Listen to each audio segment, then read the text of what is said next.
ವೀಕ್ಷಕರೇ ನಮಸ್ಕಾರ. ನಿಮಗೆಲ್ಲ ಕ್ಯೂರಿಯಸ್ ಕನ್ನಡ ಯೂಟ್ಯೂಬ್ ಚಾನೆಲ್ಗೆ ಸ್ವಾಗತ. ಸ್ನೇಹಿತರೆ, ದರ್ಶನ್ ಬಾಕ್ಸ್ ಆಫೀಸ್ ಸುಲ್ತಾನ್ ಅಷ್ಟೇ ಅಲ್ಲ, ಜೊತೆಗೆ ಸ್ನೇಹಜೀವಿ ಕೂಡ. ಸ್ನೇಹಕ್ಕೆ ಸ್ನೇಹ, ಪ್ರೀತಿಗೆ ಪ್ರೀತಿ, ಚಾಲೆಂಜಿಂಗ್ ಸ್ಟಾರ್ನ ಹುಟ್ಟುಗುಣ. ಅವಕಾಶಗಳಿಲ್ಲದೆ ಕುಗ್ಗಿ ಹೋಗಿದ್ದ ತಮ್ಮ ತಂದೆಯ ಕಾಲದ ಕಳನಟರ ಮಕ್ಕಳಿಗೆ ನವಗ್ರಹ ಸಿನಿಮಾ ಮೂಲಕ ಮತ್ತೆ ಅವಕಾಶ ಕೊಟ್ಟ ನಟ ಡಚ್ಚು. ವಿನೋದ್ ಪ್ರಭಾಕರ್, ಪ್ರಜ್ವಲ್ ದೇವರಾಜ್, ತರುಣ್ ಸುಧೀರ್ ಹೀಗೆ ಅನೇಕರು ದಾಸನ ಪ್ರಾಣ ಸ್ನೇಹಿತರು. ಅವರೆಲ್ಲರಿಗೂ ಸಾರಥಿ ಅಂದ್ರೆ ಸಂಭ್ರಮ. ಚಾಲೆಂಜಿಂಗ್ ಸ್ಟಾರ್ ದರ್ಶನ್ ಎಲ್ಲರಿಗೂ ಗೊತ್ತಿರುವ ಹಾಗೆ ಪ್ರಾಣಿ ಪ್ರಿಯ.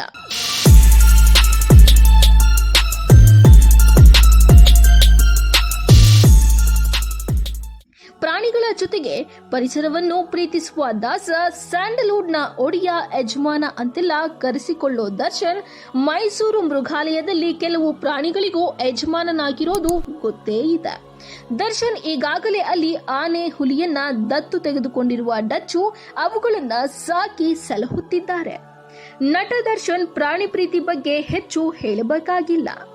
ಸಂಕ್ರಾಂತಿ ಸಂಭ್ರಮದಲ್ಲಿ ಫಾರ್ಮ್ ಹೌಸ್ನಲ್ಲಿ ದರ್ಶನ್ ಕಾಣಿಸಿಕೊಂಡಿದ್ದ ರೀತಿಯೇ ಅದಕ್ಕೆ ಸಾಕ್ಷಿಯಾಗಿದೆ. ಕುದುರೆ, ಹಸುಗಳೊಂದಿಗೆ ಡಚ್ಚು ಸಂಕ್ರಾಂತಿ ಸಂಭ್ರಮದಲ್ಲಿ ಕಂಡು ಬಂದಿದ್ರು. ಅದೆಷ್ಟೋ ಪ್ರಾಣಿ ಪಕ್ಷಿಗಳಿಗೆ ತಮ್ಮ ಫಾರ್ಮ್ ಹೌಸ್ನಲ್ಲಿ ಆಸರೆ ನೀಡಿರೋ ದಾಸ ಅವುಗಳನ್ನ ಬಹಳ ಪ್ರೀತಿಯಿಂದ ಕಾಣುತ್ತಾರೆ.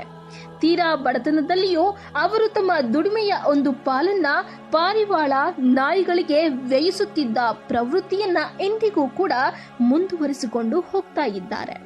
ಮನುಷ್ಯತ್ವಕ್ಕೆ ಬೆಲೆ ಕೊಡದ ಈ ಬಣ್ಣದ ಲೋಕದಲ್ಲಿ ಇಂತಹ ಪ್ರಾಣಿ ಪ್ರಿಯರು ಕಾಣಿಸುವುದೇ ಅಪರೂಪವಾಗಿದೆ.